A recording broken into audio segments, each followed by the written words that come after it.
of fine gold in there. Not a whole lot, but there is some fine gold, and there's some nice chunky pieces. All right, I'm back. I got a quick tip for all you desert prospectors out there. A couple quick tips I'm going to show you in just a second. So welcome aboard. Let's go check it out. I'll show you what's going on. Don't forget to stay hydrated. Doing some dry washing out in the desert for placer gold. I'm out in the American desert, and I just got a couple tips I wanted to share with my viewers. If you're thinking about or you're already doing some desert prospecting for gold, got a couple little things I think would be helpful for some of you. Let's walk over this way and I'll show you what I'm talking about. Well, one of the things that we want to take note of here is, because I have sampled this area and I have recovered some placer gold, what we want to do is we want to look for the similar kind of conditions to where we found the placer gold. Now over here is where I first did a couple sample runs, and you can see there's the tailing pile, there's the header pile. This header pile is something to take note of because the material in the header pile is fairly large. You can see a lot of those stones are golf ball, a little bit larger than golf ball sized, and then everything down. There's an assortment of stones there.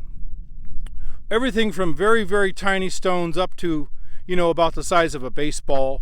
There's angular stones in there. There's also iron stones in there. There's a lot of iron stones in there. So what I'm finding is I'm finding a similar type of header pile here, similar type of composition of the tailing pile here, which is a good indicator that I'm in the same deposit. I'm in the same material where I found the placer gold previously.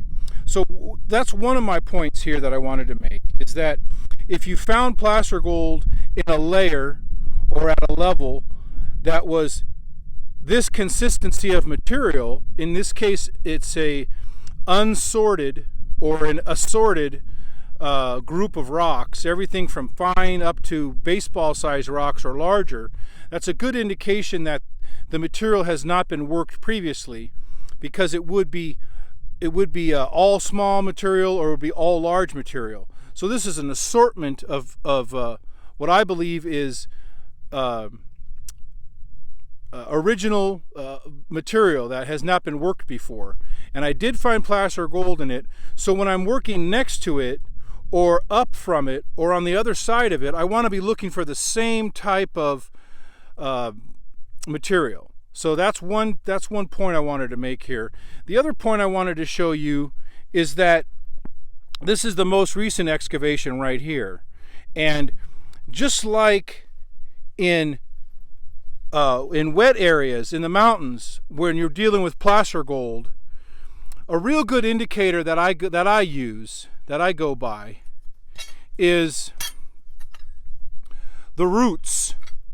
The roots of the native plants, they don't lie. Okay, now here's some fine roots. Here's some fine roots right down here. Here's some fine roots. Here's some more right here.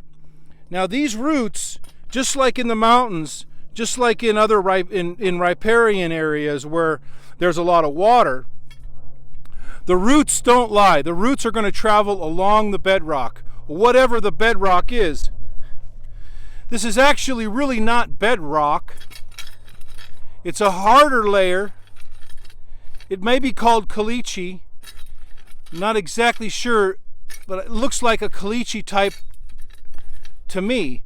So out here in the desert, this acts as bedrock. This is the equivalent of bedrock. This, you might call this hard pack, you might call it caliche, whatever you want to call it. The fact of the matter is, the roots are riding right on top of it. And that's your indicator, in my opinion. That's your indicator out here in the desert. That's your indicator out when you're up in the mountains, is you look for the roots. You look for the small roots and the large roots, and they're going to tell you where your bedrock is, where your hard pack is, where your caliche is, and that sort of type of thing. So in this situation here, what I've got is I've got the material that I want to be processing on top of hard pack indicated by the roots. So that tells me where my layer is that I want to run through my machine. And that's just a quick tip that I've got for you. Those roots, whether you're in the mountains or in the desert, those roots will not lie. They're always going to be on top of whatever the bedrock is.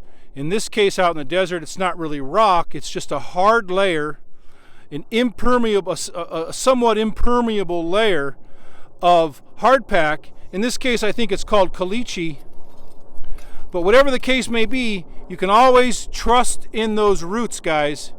All right, thanks a lot for coming along. Hope you're all doing great, and we'll talk to you next time.